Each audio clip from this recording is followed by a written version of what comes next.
The title of today's webinar is Mastering Microsoft Forms from Basic to Brilliant. So we're going to be looking at the 365 app, Microsoft Forms, and we're going to be going in and having a look at the role of Microsoft Forms, including any key features and its benefits. We're going to run through how to create a form and a quiz. So if you've used Microsoft Forms before, you'll know that kind of the first step is selecting whether it's a form or quiz that you're creating. So we'll talk about the differences between those two. And we're also going to look at advanced tools as well. So we're going to look at something called branching and also access permissions. So if you want to share the form or quiz with someone so that someone else can help you edit it or manage the responses, then we can do that using those access permissions. We'll look at, importantly, once you've created your form or quiz, you need to be able to share it so you can get the responses. So we'll look at how to send that out, the different methods that you can use, and what to do once those responses start coming in.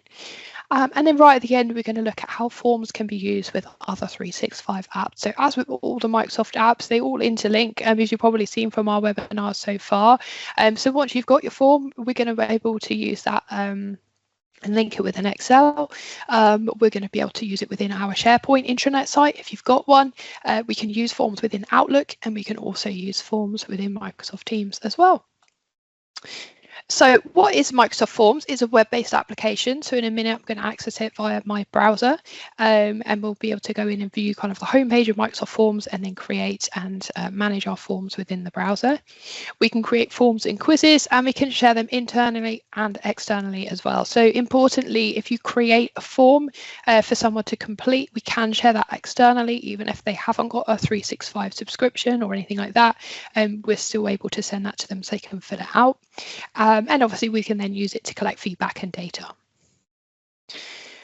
The value of using Microsoft Forms, so it's automatic. So once you set it out, people can click that link at any time, go in and complete that form or quiz, and it's real-time data collection. So as soon as they've completed it, we're able to go in and see those responses. The fact that it's online, you get the kind of the accessibility tools from that, so people can access it in their browser, but they can also access it via their mobile as well. And like I mentioned, we've got the integration with other 365 apps. There is a lot of customization within forms, so we can set up kind of branding and things like that, which we'll do today, and look at design so that we can make it look professional. It's cost effective, so we're not doing things like printing out documents and things like that, and it's included within your 365 subscription as well.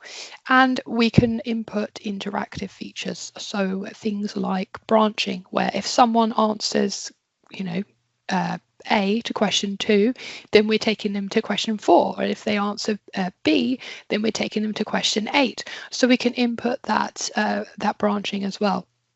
Now, if you compare that to maybe still see it today, organizations that are still using perhaps Microsoft Word for forms and questionnaires and things like that. So obviously that process is not as automatic. It's a very manual process, particularly once you get those responses back. You're going to have people missing out questions, putting the wrong thing in the wrong box because there's no kind of data validation there. And again, that idea of branching, you can't do that within Microsoft Word. So there's a lot of benefits of using it. We can create forms and we can create quizzes within Microsoft Forms. So with forms, you're collecting information. There's no right or wrong answer. It's people going in and selecting an option or typing into a text box. We're not giving them any feedback. We're just gathering those responses. So we're using it for things like surveys, feedback forms, and perhaps signing up to something. With quizzes, there are right and wrong answers, so we can go in and select which one the correct answer is, and we're using it to assess someone's knowledge. We can use automatic scoring, so we can have quizzes which, when someone puts in a response, it's automatically saying, yeah, that's correct, we're going to give them a point. Or we can say, actually, we're going to manually mark those responses after we've received the responses back, or you can do a little bit of both. If you want to, you can choose to provide feedback on answers. So we'll see in a minute how you can go in and say, actually, if they select option A, we're going to put a little bit of a description about why that answer is correct or incorrect and give them that feedback straight away. So we're using quizzes for things like assessments. So I know at KISS, once our staff have completed like cybersecurity training, they have to complete a quiz and they have to score, I think, 70% in order to get a certificate. So we're using it for things like that. And we're also using it kind of for pre-training knowledge checks as well. So before I've sent out forms to clients where they say, right, we want to do some Microsoft Word training. We're not really sure where everyone's at in terms of their knowledge. So let's put a few questions down on a quiz, have a look, see which ones they get right, which ones they get wrong, and then we'll focus the training on those particular areas. So more examples here. So event RSVPs we've used a lot at KISS. So things like golf events that we have. So we can send out that form to allow them to respond to that event invitation rather than someone just sending an email back and saying yes, I can come. And also using the branching within that as well. So first question, can you attend? If someone clicks no, it's just going to take them right to the end of the form. If they click yes, then we're going to say, okay, what are your menu options, which day you're going to attend, whatever the questions might be. Customer satisfaction and feedback surveys, just like we've got at the end of the webinar today. Employee engagement and ideas. So we've actually embedded some forms onto our SharePoint intranet. So on the homepage, if someone's got an idea or something they want to raise, quick link through to that form and they can just submit that at any time. You can use it to manage requests. Someone's requesting, I don't know, a piece of IT kit or something like that. Like I mentioned, post-training assessments and also pre-training requirement assessments as well. So I'm sure hopefully as you've kind of listened to the last couple of minutes, maybe you've got some ideas in your head, perhaps about maybe a process that's particularly manual at the moment, or you're using a form in Microsoft Word or even something printed out and you think actually I could go through and I could use forms to improve that process a little bit more. So we'll run through the demo now because we want to see how it actually works. We're going to look at creating a basic form to start with, just for anyone that hasn't used it at all before. And we'll look at how someone would complete that form and how we would analyze responses. We're going to look at those advanced tools afterwards. We will look at creating a quiz. I know it's not quite as common, but we will go in and have a quick look at it. How to review your forms and quizzes, and then we'll look at the integration with other 365 apps as well. So let me just load up forms. So if I go into here, so the website address for Microsoft Forms is just forms.office.com, or if you're already on a 365 site, as always, you can click your little waffle icon in the top left corner and navigate through to the Forms app. This is the Forms homepage. We're going to have a little bit more of a look at it later on once we've actually created some forms. But the first thing we're going to do is look at the different ways that we can create forms and quizzes. One of the ways is by using the templates that are already here for us. So we've got some kind of commonly used templates to start, things like feedback, registration, or we can go through to the template gallery and we've got a full list of templates grouped by category in here. Now, all of these you can edit. So if you're looking at one and you're thinking, oh, I don't really like that picture, that's fine. We can change it in a minute. So I'll click on, let's say, employee satisfaction survey. It's going to open in a new tab for me. All of the questions will be in there already. There we go. So we've got a title at the top, and then we've got our questions underneath. So we can go through and change those questions, add new questions, change the design, but it gives us that starting point, which is quite nice. The other option that we've got is we can convert an existing Word document or PDF into a form or quiz. So if I click Quick Import and I'll click Upload from this device, and I'll just go in and grab a Word document that I've got already. Now I'll show you this Word document on the screen because it's important to note how it's structured. It might be that if you have got an existing Word document that you've used as a form, you might need to edit it a little bit before you import it into Microsoft Forms, because it has to be very, very clear where the questions are. So like this one, we've got a clear space between each of the questions, they're numbered. We've got a very clear title. The form has to be kind of ordered vertically. So 1, 2, 3, 4 down the page. We can't have kind of one here and maybe another column, and then we've got question 2 or a table or anything that might make it difficult for Microsoft Forms to work out what the questions are. And the other thing is the questions should either be text responses, so like a text box, so your name, what's your concern, or it should be a multiple choice question. So like this one here, I've easily kind of easily put in those possible answers. Obviously, if you want any other types of questions in there, we can always add those in later, but it needs to follow that structure so that forms can pick it up. So I'll close that one, and I'm just going to select it on my other screen, open that one up, and I then have to choose whether it's a form or quiz. So I'm going to choose form. It's going to convert it across. Don't worry, it doesn't take too long. And again, once that's converted, I can start review, and I can go in and add or edit any of the questions, change the branding or the design, obviously change any settings, and then send that out to collect my responses. So again, just giving us that starting point. The other option you've got is if you click either new form or new quiz at the top, we can actually use Copilot. So if you have a Copilot license, you can go in and kind of describe to Copilot what it is you're looking to create. I've prepared a prompt earlier, so I'm just going to copy and paste this into the box. So you need to describe what the form's about, any particular requirements. So maybe you want some multiple choice questions, maybe you want to ensure it includes a specific question about a particular topic, maybe how many questions it's going to include. You can even attach files as well. If you want it to base those questions off a particular file, you can do that. So it's going to look through those requirements, and then it's going to give us a list of questions. So this one's all about gaining feedback from a new starter at KISS about how they found their first week. So it's going through lots of different question types in here. It's given us multiple choice. It's given us rating questions, text boxes. If we're not happy with what we've got, we can go in and edit the prompt. We can regenerate the response based on the existing prompt, or we can add more details to fine tune. So maybe I might put something, can you add an extra question about their induction training, for example. If I'm happy, I'll click keep it. That'll pop it into the form. And again, we can then make any edits as needed. Okay, so we've got that in there. Alternatively, you can start completely from scratch. So I'll click new form. I'll ignore Copilot. I'm just going to close that box at the top, and we can go in and add in our form title. So I am going to create one just as we did a minute ago about feedback on our first week at KISS. So I can pop my title into there. It's also quite good to have like a subtitle or a little bit of text underneath, just to give people an introduction to the form. So I'm just going to copy and paste something I made earlier. I'm just clicking away from that, and I can see how it's going to look.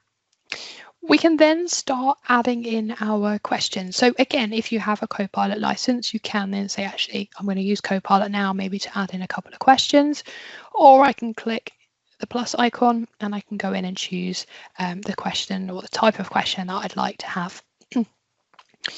Text is probably one of the most common ones, so we can pop in a text question, maybe asking them for their name and allowing them to type in their answer underneath. Whenever you've created a question, you will then have different options at the bottom depending on the type of question that you've selected. We've always got the option to say whether that question is required or not, whether it's a mandatory question, and obviously if they don't fill it in, then they're not going to be able to submit their form. So I'll make that one required. It's pretty important. With a text question, you can choose whether to make that a long answer and give them a slightly larger text box. And also by clicking the three dots, you have the ability to add a subtitle. So if you want a little bit more of a description in a slightly smaller font, then we can add that in underneath. The other option we've got on here is restrictions. So if you've got a text question, you might say, like this one, there's the example already, it must be a number. Maybe it's got to be between a certain amount. We could say it's got to be of a certain length, it's got to be of text, a text type, it's got to be formatted as an email address. So that's really working towards this kind of data validation, and something we wouldn't get if we had, say, a paper form for someone to fill out. So a good benefit there. I'm going to get rid of that. I'm going to get rid of the subtitle as well. I don't think we need a subtitle to tell people how to fill in their name. So we've got that question, so I can just click away from that now, and I can go in and add a new question underneath. Another common question, date. So maybe for them to put in what their start date was, and that's going to allow them to go in and select that date from a calendar. We will be able to preview our form in a minute. So if you ever are adding questions, you think, well, I'm not sure exactly how that's going to look. Is that the right way to ask that question? Or maybe I should use a different question type. We will be able to go in and preview it in a second. Let's also add a choice question. So multiple choice question, again, really common. Maybe in here, I want them to select their department that they're working in. So let's say finance, or we'll just put training.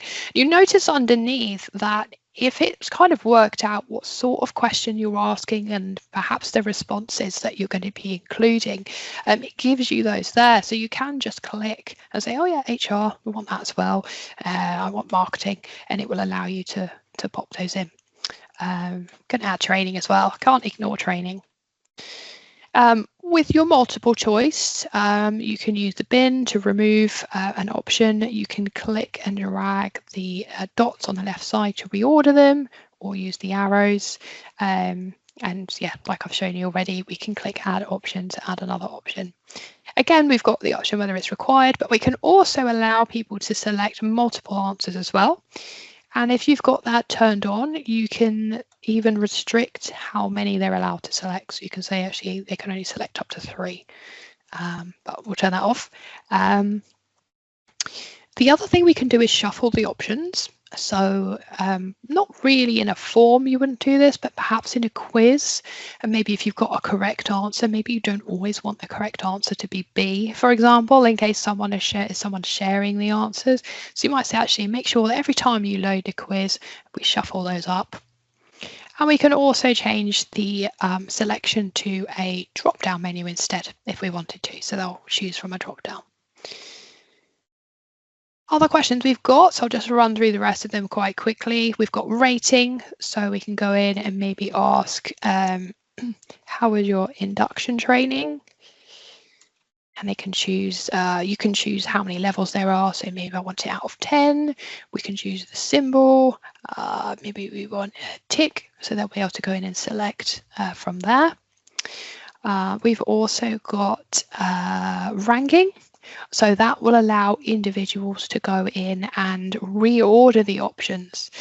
So we could say, for example, rank the following experiences in your first week with the most enjoyable at the top. So we could say, best thing about the first week is always when you have lunch with your team, isn't it? Lunch, training, whatever it is, meet the team, and people will be able to go in and reorder those. We've got Likert as well, so that's where that's quite a good one if you've got multiple things you need their opinion on, rather than putting in lots and lots of questions. We can just put it in one. So maybe rate the following statements about your team, and maybe things like my manager is approachable, my team made me feel welcome, and here you can have, strongly disagree, neutral, agree, strongly agree, and so on. And you can add more as well, or remove them as needed. We've also got an upload file option. Now this one is really useful. However, there is a big restriction on upload file, and that is you can only use it if your form is to be shared internally. So for this one, where I'm going to be sending it to new starters, absolutely fine.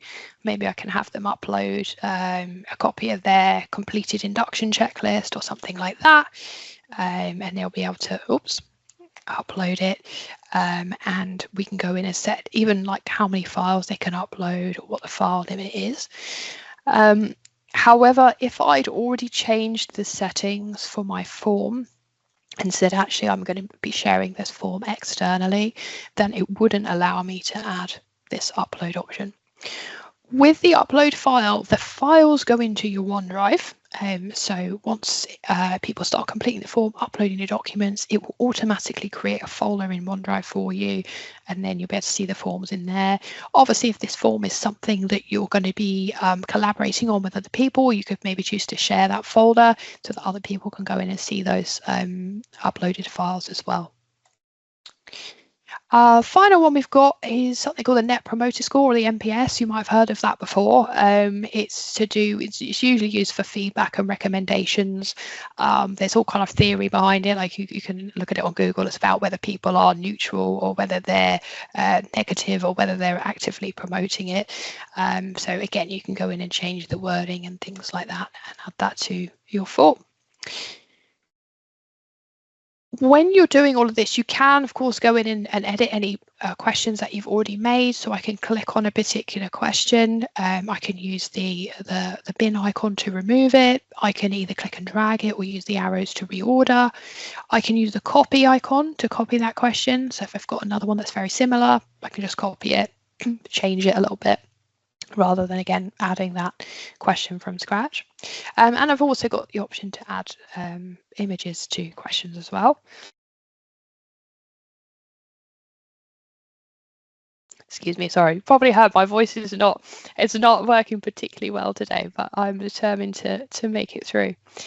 Also, you may have noticed at the top, again, for those of you with a Copilot license, that it's actually analysing my form as I go, and it's getting ready to generate suggestions for me. It normally is a little bit quicker than this, so let me just try refreshing it. But it will say things like it will look at your settings and how those are set up. It will look at the questions that you've got as well. And it will take you through kind of a series of bullet points of what it thinks you should do. Of course, you don't have to listen to it. And then you can choose whether to go in and action those or not. If that pops in a minute, I'll come back to it. But it's quite self-explanatory when you work through it. Like I said, at any point we can go in and preview what this is going to look like. So I'll click preview at the top. We can see how it will look when someone loads it on their computer, or if I switch to mobile, we can see we've got that adaptive format, that adaptive display. So quite nice and easy to see it on a mobile as well. Maybe a few things you might change actually on a mobile. 10 ticks is probably quite a lot. Maybe I would change that down to 5, but I can go back to my form from there. We've also got the design. So in the style area, that will allow us to change the layout of our heading. At the top here, if I just click preview again, show you what it looks like, it's quite plain, but I can change the layout of it. And I can also change the image that is used in the background as well. Now, it's going to give me some suggested images. So again, that's it kind of picking up what the topic of the form is. It's picked up there's about, some of these aren't relevant, but some of them it might have picked up that's about, you know, work or employees. So I can click on one of these and it just pops that in the background. But alternatively, you can click on customized and you can go in and add your own theme, so your own color schemes or images, and then obviously that makes it a little bit more personal. I'm just going to choose a color. You can even add music. I can't say I've ever done that before, but you can go in and add background music. They've got different music you can choose from there. Another way to add branding, which is quite nice, is adding an image to your header. So if I click on the title and then I click on this image button, you've got image search, OneDrive, or you can upload. So I've got a KISS logo here. And if I click on preview, we can see that puts it quite nice. I found a white logo works really well because it puts it against like a darker background. It looks quite nice. So I'm happy with the design. I'll now go into my settings. Settings, obviously really important to check these before you send it out. The first one is who's going to be able to fill in this form. Now, like I mentioned, because I've got that document upload, I'm not going to be able to select anyone can respond. As soon as I remove that, go back into my settings, now that option is available. Importantly, it says there it doesn't require sign in, so it doesn't matter if the individuals I'm sending this to don't have a Microsoft account, don't have 365, that's okay, they can still fill it out. Perhaps I'm saying actually I'm only going to send this to people in my organization. That will require them to sign in because it's got to make sure that they are part of my organization. And with this option, it's actually allowing forms to record their name as well. So automatically, based on their sign-in, it's going to pop their name in as part of their response. So I actually wouldn't need that name box at the top. It does also record their email address too. So that's up to you. And then also whether you want to only allow one response per person. You can't do one response per person on anyone can respond because they're not signing in. So it's not going to be able to register who's done it and who hasn't. But if it's in your organisation, we can limit how often people can respond. Or perhaps we only want specific people to be able to use it. Again, whether we record their name or one response per person. Let's go with anyone. Some options. So are we accepting responses? Yes, that's quite an important one if you want to send it out straight away. If you turn that off, you will be able to put in a message as to why you're not yet accepting responses. So maybe it's going to start a particular date, and then you can say, you know, if you click on this link tomorrow, then you'll be able to fill it in. But we'll just do accept. You can set a start date and an end date if you maybe want to have like a cut-off point for people to respond. We can actually give people a time limit. So that's probably a bit more useful when you're doing a quiz, but we can set a time limit. Again, this one more for quizzes, we can choose to shuffle the questions. So again, that idea that if someone's sharing the answers with other people, or even if someone's just filling it in themselves and they think, oh, okay, well, if I get this wrong, I need to remember next time that I clicked C or I clicked D.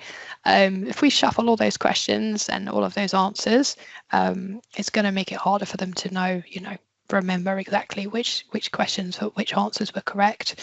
And we can lock questions as well. So obviously if I was shuffling the questions in a quiz, but the first 3 questions were maybe name, date of birth, department, I don't want name to be shuffled and end up right at the bottom of the quiz. So I could say actually let's lock questions 1 to 3, and then the rest will be shuffled. Excuse me. Disabling the question number, so whether you want the question number to be disabled. Do we want to show a progress bar? Now we're going to look at something called sections in a moment. If we have sections, then we can put different questions on different pages. And if we have a progress bar, it means that people can see, okay, I'm on page 1 of 3 or I'm on page 2 of 3, and it makes them, it's easier for them to see. We don't have any sections, so that's grayed out. Do I want to hide the option for them to submit another response? So even if I'm allowing them to submit multiple responses, I could choose to hide that button so that it's not immediately obvious. They'd have to go back to the link and click on the link again to be able to submit another response. Do I want to customize the thank you message? So maybe, you know, if you've got any questions about this, if you've got any concerns, who to contact. And do I want respondents to be able to save their responses? Do I want them to be able to edit their responses? So again, that's up to you. And then our receipts. Do we want to allow the receipt of the responses after submission? And do you want me or whoever is creating the form to get an email notification of each response? As soon as someone submitted their response, I'm going to get an email come through and let me know that there's a new response. You can add extra people. That will add them as collaborators, which we'll talk about in a minute, and it means they would be able to go into the form and make changes and view responses as well. So I'm happy with that one. What I'll do now is I'm going to click collect responses, and again it's kind of reminding you what your settings are for who can complete the form, and we can change that at this point if we've changed our mind. Then got lots of different options for sharing the link. So we can either just copy it as a link, we can shorten the address if we want to, copy that, paste it into a document, into an email, whatever we want. Or if we are emailing it out or sending it within Teams, and perhaps we want this kind of invitation format, which is kind of looks a little bit more professional. We've got it's already drafted the kind of description in there. You can change that if you want to, and you can choose at the bottom whether we're sending that via Outlook and or Teams, and then whoever you put in there, it could be an individual or a Teams group or a channel, it will share it out using those methods. QR code I think is great. So, you know, you might just print out a QR code, have it, you know, in the breakout room or something like that. So someone's, you know, making a coffee, put in front of the coffee machine, give us your feedback about, you know, the coffee machine or whatever it is. People love QR codes at the minute, so it's easy to access. Again, they can access it on their phone. And we've also got an embed code as well. So we'll look at embedding in SharePoint in a minute, because that is a slightly different method. We wouldn't be using this, but if you wanted to maybe embed it into a web page, then you can do it through there. So we can copy the link. I am just going to paste it and fill it out myself so you can see what it looks like, and then we can have a response. So this is what our form looks like in here. I'm just really going to quickly fill this out. So we can put in our start date, select our department, our drop down. We've got a rating, so we can go in and select that there. I'm obviously going to rate it 10 out of 10. We've got our ranking where we can click and drag. We'll use the arrows to reorder those. Lunch at the top. Rate the following statements, so we can go in and select those. And how likely are you to recommend us? 10. It's also reminding me, because I allow people to look at their responses, that they can print a copy after you submit. So I'll submit that one. If I put in a custom thank you message, it would appear there. I chose not to hide the option to submit another response, so I can easily go back in and do that. That's going to generate an email to me as the creator of the form, so that I will know straight away that someone has responded. And also at the top now, we've got a nice number 1 to show me that I can review those responses. So I'll click on that one. And we've got a responses overview, so we can see how many people have responded, the average time it's taken them, and how long the form has been live. And then underneath, it's going to give me a summary for each of the questions. So how many responses for each question, and we're going to get the latest responses listed here. I think it goes up to about 5. So if I'd had 5 responses, it would have, 5 names listed there. Some of them are in the forms of things like charts, because if you've got some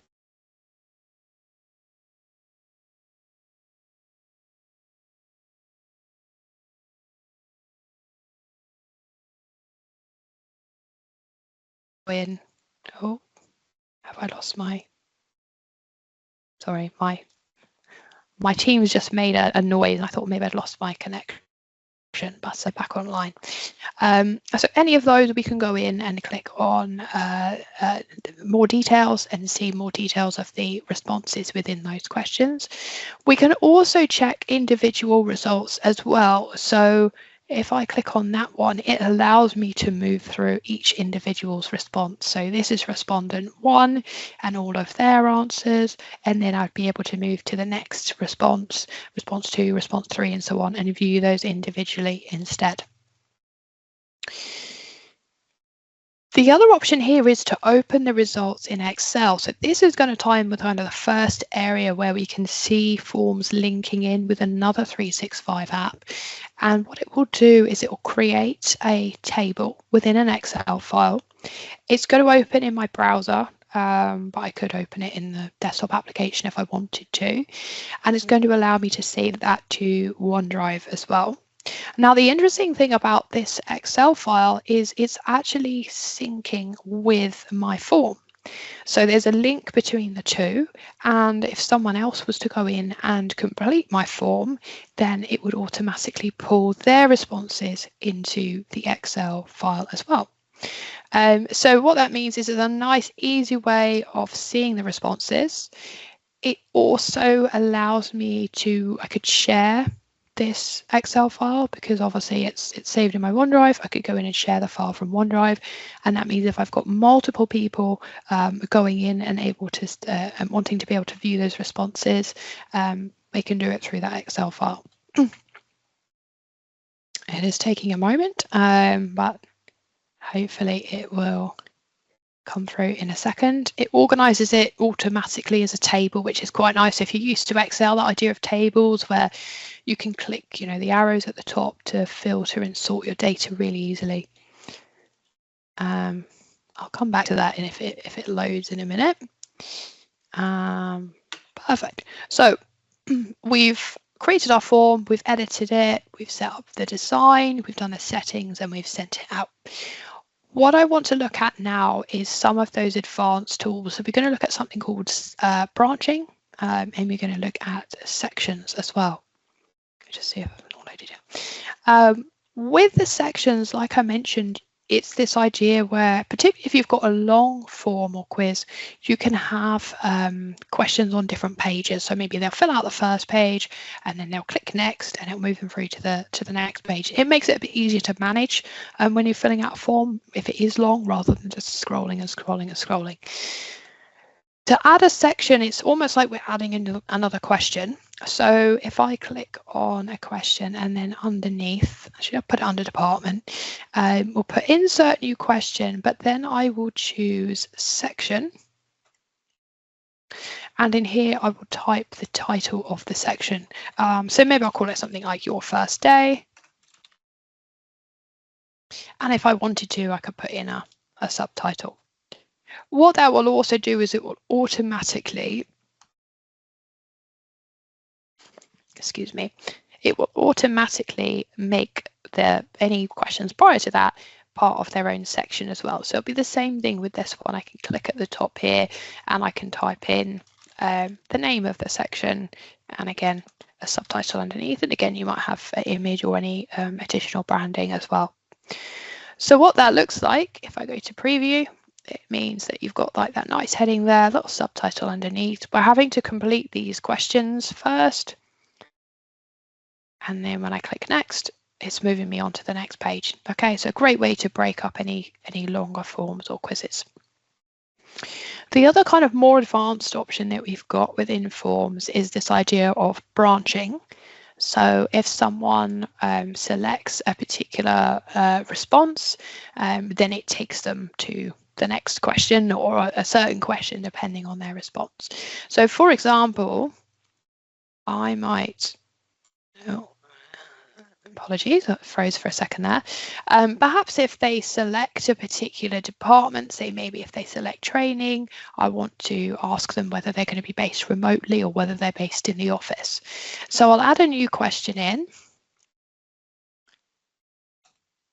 So I'll click on that one, and then underneath we will add a new question, and I'll just make it a choice, and I'll office or remote, and then office based and remote. So what I'll do now, on my department question, I'll click the three dots and I'm going to add branching. And for each of the options that's available in that multiple choice, I will be able to go in and say, if they select this one, then go to this question. So I'll say if they select training, they'll go to the next question, which will ask them if they're office or remote. If they select any of the other options, they're going to go straight to the next section, which is about your first day. So we'll do it like that. There we go. And if I go back and then I preview, we'll show you how that works. So if I'm selecting finance, for example, no additional questions are coming up. It's just allowing me to go to the next section. If I'm going in and selecting training, that's when we can then see whether we've got that office or remote option. Okay, so branching, again, great for making sure that people are actually filling in the questions that they need to fill in. We're not having kind of questions left blank or people thinking, why am I being asked that question? That's not relevant to me. It makes it a lot better. Brilliant. So I'm going to have a quick look at, let's see if that's loading. I think my connection is struggling a little bit. Going to have a quick look at quizzes because I just want to show you how they work, because like I said, it is very useful if you are doing like a pre-training or post-training assessment. So I'll click new quiz from the home page of Microsoft Forms. Again, we can draft with Copilot if we want to, or we can get rid of that and go in and type in a title. We'd still add the questions in the same way, so you've got all the same choices here, so text, multiple choice, and so on, date, and we can go in and ask a particular question. They don't all have to be scored, so you can still ask someone for their name and maybe what date they attended the training on, and for those there's not going to be a right or wrong answer. But when you are adding in any questions, you can go in and either select the correct answer if it's multiple choice. So if I come in and ask a multiple choice question, Here we go, choice. We can use the tick boxes on the left side to mark that as a correct answer. If you're using a text question, it's obviously a little bit harder to work out whether someone has answered correctly or not, because people might spell something wrong or they might word something a little bit differently. So it's a little bit trickier, but you can type in correct answers, and you can type in as many as you want. So, you know, you could type in one and then click add and then type in another, or it might be, if you've got a question like that, actually we're just going to mark that manually at the end rather than kind of saying this is the correct answer. You can also put in how many points each question is worth, and the respondents will be able to see that, so they'll know if a particular question is worth more points. Again, if you don't want to use points, that's absolutely fine. You can just leave it as 0 and it won't put that next to the question. So if I go in and preview that now, we can see there it's allowing us to see the number of points. And the other option you've got is to add feedback. So if I click 3 dots down there, sorry, not 3 dots, if I click the little speech bubble that appears to the right, I can go in and put in a message. So for anyone that chooses option 1, I'll put in a message about maybe why that's incorrect. And likewise for option 2, I could put in some feedback there. Again, we'd then kind of configure the style, the settings, obviously check the preview, collect our responses. When we're viewing the responses, if I just quickly fill it out so that we've got a response. There we go.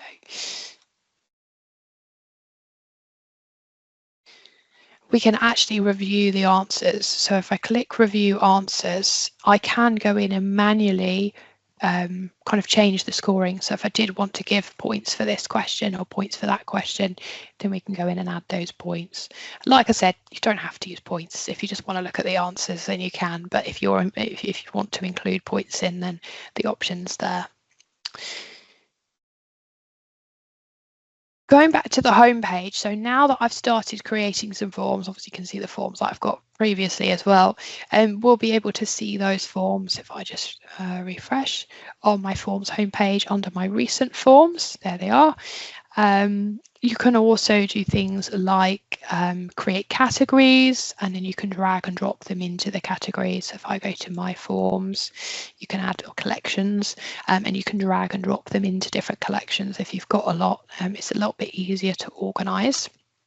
You can also see any forms that's been shared with you, and also you can mark forms as favorites, and then they appear in that favorites section.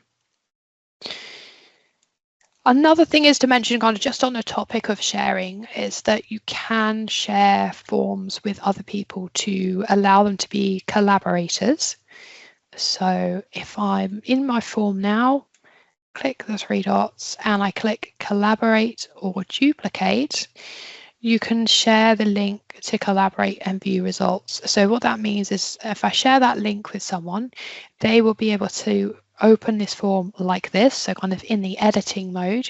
They can go in and edit anything to do with the form, so the style, the questions, the settings. They can collect responses and they can view the responses as well.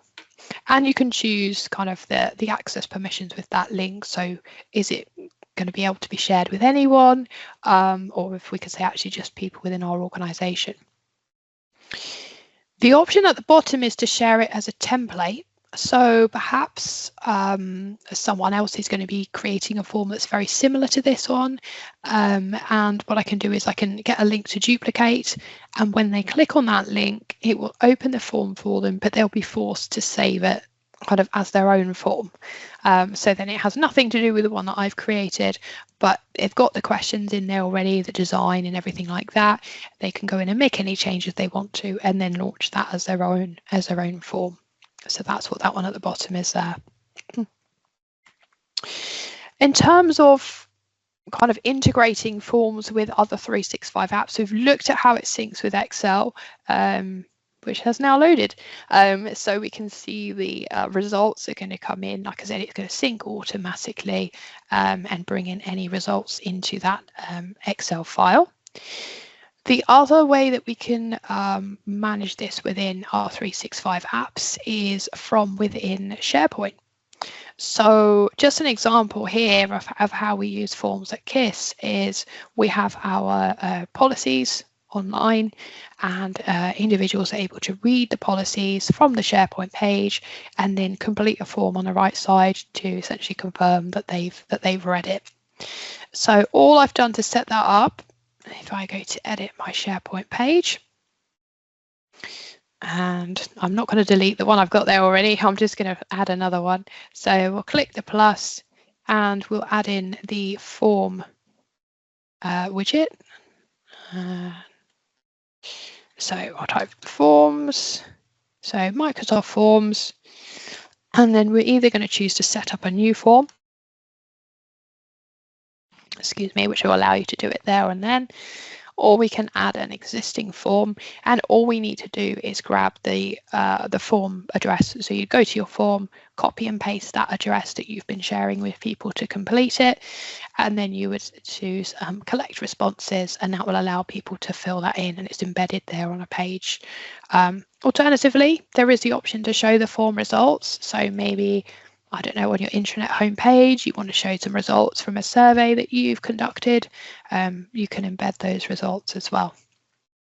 So we can use it within SharePoint. We can use forms within Teams. So if I just going to grab my Teams from here. I'm just within a channel at the moment, but you can also do it from within a chat or a meeting chat. When you're creating your message, you can click this plus icon and choose the polls option. If it's not there, you can search for it at the top, and that will allow you to create a poll using Microsoft Forms. So then you can post that into the chat or channel and have people respond. And the other area is from within Outlook, which I don't think many people are aware of. You can use forms within Outlook. Gone are the days, I don't know if anyone remembers kind of the people sending polls in Outlook before Microsoft Forms, and they never worked very well, particularly if you were sending to someone that didn't know how to use it. But this one's a lot more easier to use. So I can click in the body of the email. In the Insert tab, I can click polls, and then again, in a very similar way to how I would create that in Microsoft Forms. Sometimes it takes a second to load.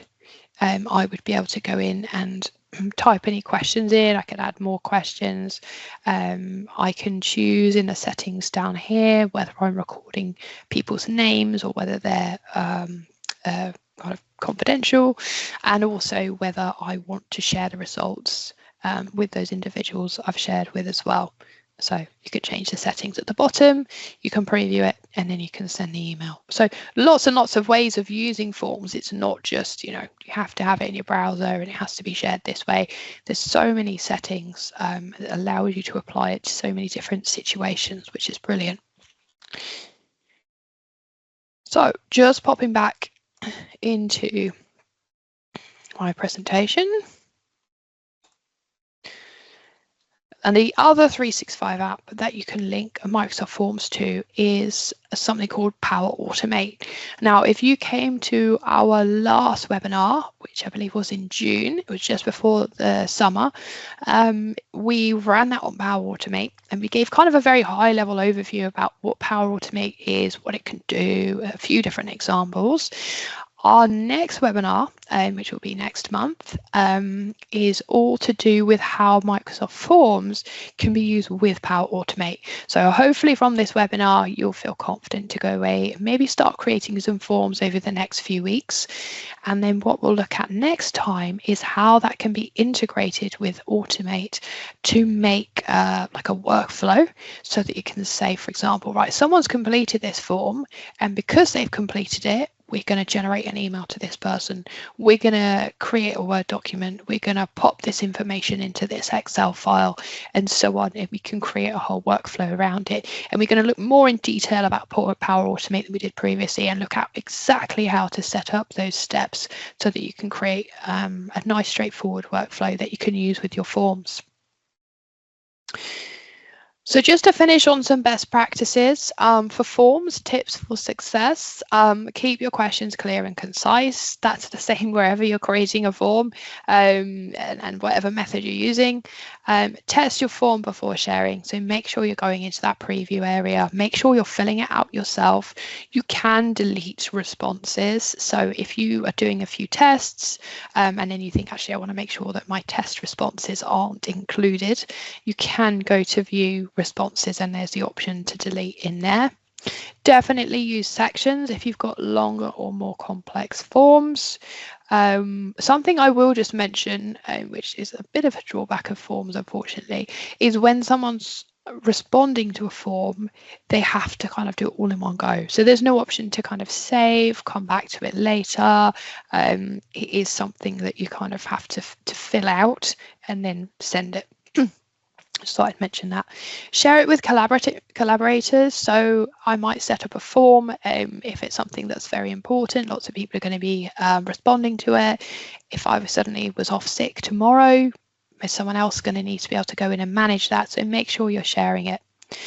Regularly review and update your forms. It's so easy to create a form and then 2 years later realize people are still using it, but actually it's not really accurate anymore. There might be a way to improve it. There's updates and improvements to Microsoft Forms all the time. So things like that data validation that we looked at, where we can specify, you know, someone has to type in an email address or someone has to type in a number between 1 and 10. That is a fairly new feature. So it is something they're always updating. So it's likely that you'll be able to go back to old forms and maybe improve them. And definitely utilize the connections with the other 365 apps. You know, if you're going to be sharing your results with people, sync that with Excel, make it easy for them to access. Use Power Automate like we'll look at next time, and embed your forms in SharePoint. Make them easy for people to access from your intranet. That's it. My voice held out. I'm not sure how it'll be for my training this afternoon, but we've got through it. I hope you found that really, really useful. I'm going to take a look in the chat now and in the Q&A. So if you have got any questions and you haven't popped them in there just yet, please do so. I'm just going to load that up on my other screen and see if there are any.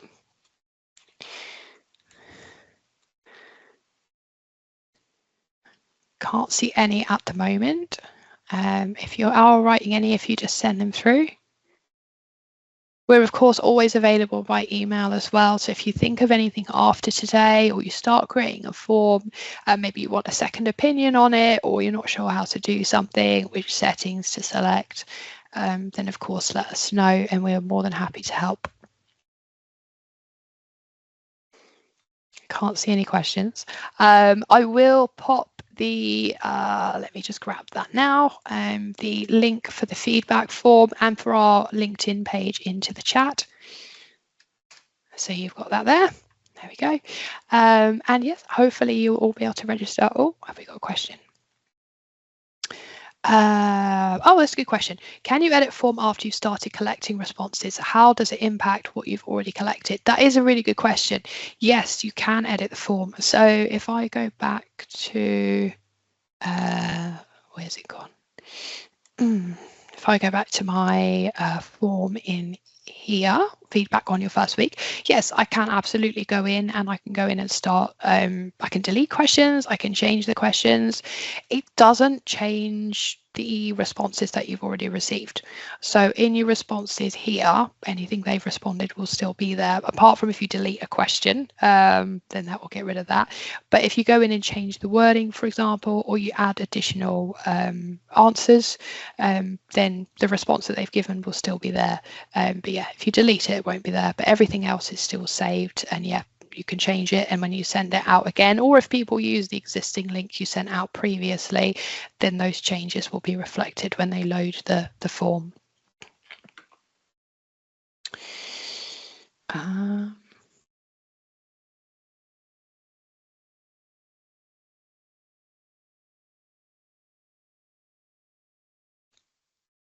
Perfect. Yeah, Denise, I've got your message. That's absolutely fine. Brilliant. Okay. Thank you everyone for coming along. I hope you found it useful. Like I said, any questions, send them through to us. We'll pop the recording on our YouTube in the next few days if you want to share it with anyone or have another look. Enjoy the rest of your afternoon. Thank you. Bye.